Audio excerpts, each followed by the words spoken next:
Good morning, everyone. I'm Sharon, and I'll be your MC today. Welcome to the 8th RHT CABA ASEAN Summit. The RHT CABA ASEAN 2022 Summit is proudly organized by RHTLaw Asia, together with ONERHT's universe of brands delivering multidisciplinary professional services and China-ASEAN Business Alliance, or CABA.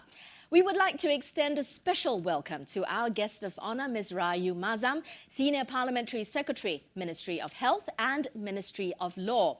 Thank you all for joining us today as we examine the opportunities and the growth drivers in ASEAN's post-pandemic landscape amidst geopolitical uncertainties. We would like to begin now by inviting Professor Walter Woon, Senior Counsel and Chairman of RHTLaw Asia, to deliver the opening address. Guest of honor, Ms. Rahayu Mazam, Senior Parliamentary Secretary, Ministry of Health and Ministry of Law. Ladies and gentlemen, welcome to the RHT CABA ASEAN Summit. We're happy to see you in person as well as virtually. COVID is still with us, and in this new world, we need to get used to the idea of working via cyberspace.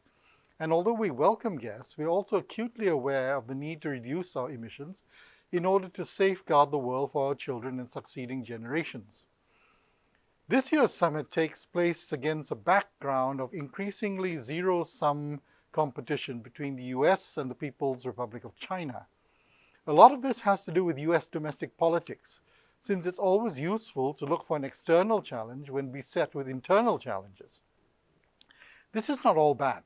US PRC trade tensions have benefited ASEAN to some extent, with trade, investment, and manufacturing activity diverted to the region.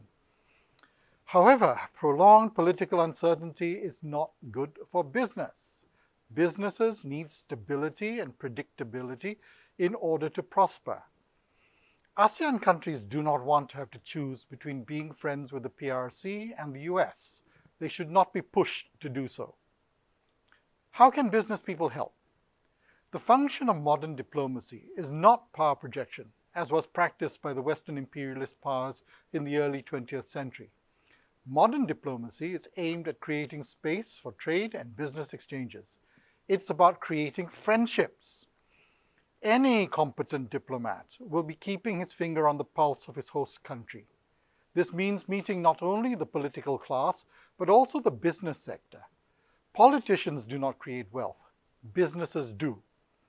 Business people should drum in the message that political competition to contain and constrain the PRC is not a winning strategy for anyone. Pushing down the PRC does not mean increasing the attractiveness of her competitors.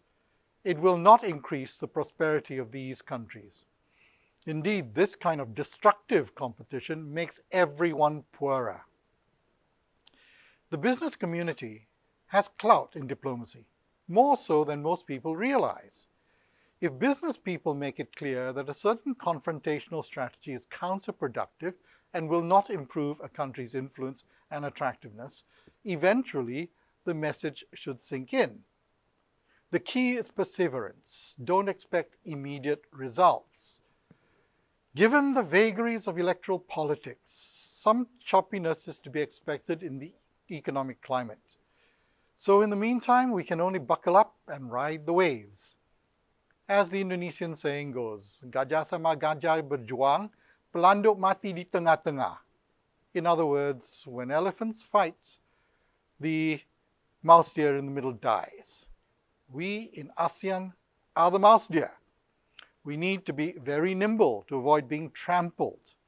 But even elephants can hear if the mouse deer speak loudly enough and send a clear message to them that competition doesn't have to be zero-sum.